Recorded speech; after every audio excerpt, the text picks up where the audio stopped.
I was asked what raw meant to me, I had no clue what to think. As I thought more about what a three-lettered word meant to me, it dawned on me that the truth is something everyone wants to hear, but something everyone wants to forget. The truth that is inside each of us, that comes from our family, our heritage, our culture, our religion, and beyond. Raw to me meant that I had to share the story about where I come from, my truth. When I think about where I'm from, I see an unspoken story of many lives that don't go anywhere but stay in a cycle of sorrow. Being a First Nations person in Canada means that residential schools affect me. No, I didn't attend one, but the intergenerational struggles my people face are real and raw. Those struggles have affected every member of my family. I had to learn raw lessons from each of those members. When I got to LCHS, I was blown away. There were curious kids in school. They asked me the question, why? Why do we have to learn about residential schools again? Here's the thing. I think we need to know what happened in the schools, the truth of what happened. I refuse to let the past define me and my future. So while the intergenerational issues affect my family, I won't let them negatively impact my life. Although my dad went to day school, the generations before him attended residential schools. As residential schools progressed throughout the years, the history they held was an ongoing cycle. The drugs, the alcohol, and the abuse. The abuse that is still felt mentally, physically, and emotionally by generations after these schools closed down. I'm from Onion Lake, Saskatchewan. I had both parents growing up, mom, dad, 5 siblings, 2 brothers, and 3 sisters. We all lived in a house, never a home. It was a dollhouse where everyone pretended. As I got older and less naive, secrets unfolded one at a time. A man unnamed, a figure that called me his little girl, my knight in shining armor, a lie, a secret, a darkness with a past, unheard, lost. A past inflicted on him by a bottle of alcohol and an uncontrolled anger. Growing up with my father was not the ideal dream I wished it would be. The anger overtook him as a whole. There was never a day where I didn't hear yelling. The anger consuming his mind and the alcoholic past. My dad may have been there physically, but where was he growing up?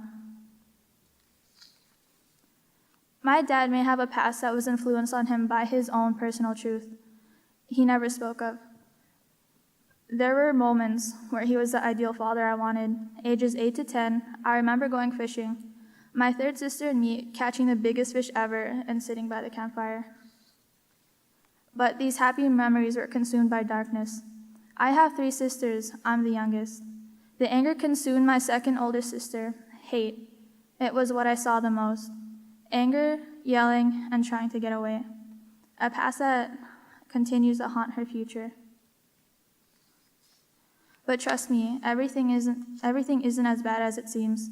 Her kids I hold so dearly to my heart, and her sisterly love that I can never forget. I still remember when you first let me drive, an evening with laughs and screams, because I didn't know how to make a left turn. Next is my older sister, an addict with a past of regrets, running away with a bottle of alcohol in tow. Growing up with you wasn't in between, not the worst, but not the greatest.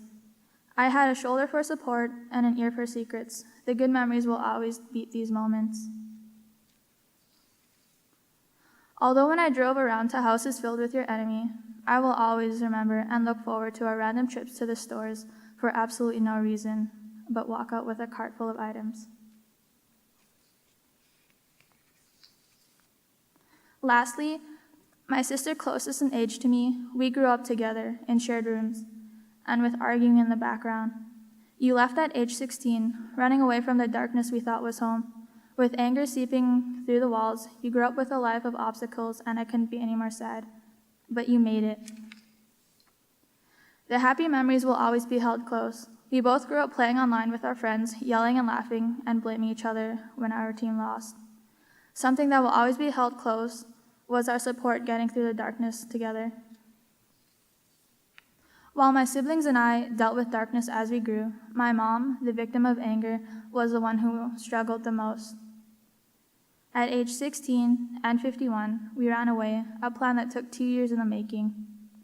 At age 18 and 53, we decided to finally flee, pushed to the edge with abuse.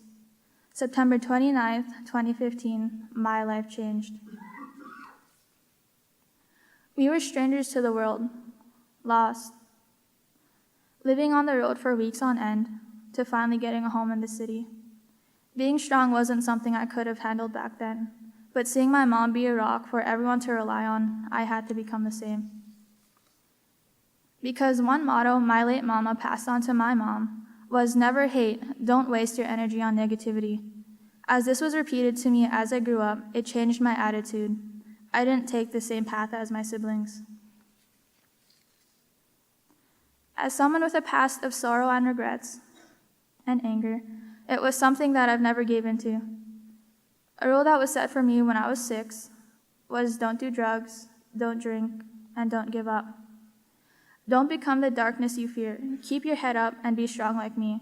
These words were a constant reminder from my mom. In class, I remember reading an article with a line that I vividly remember saying, since residential schools have closed down, it was the 5th generation that was set free and the first to raise their kids. Their confusion on how to raise a child inflicted abuse on the next generations, my generation. I'm a product of residential schools. I'm not the ideal Aboriginal you see stories about in the news and online. I'm 18, graduating, and I'm moving forward. I will not let my past define who I am.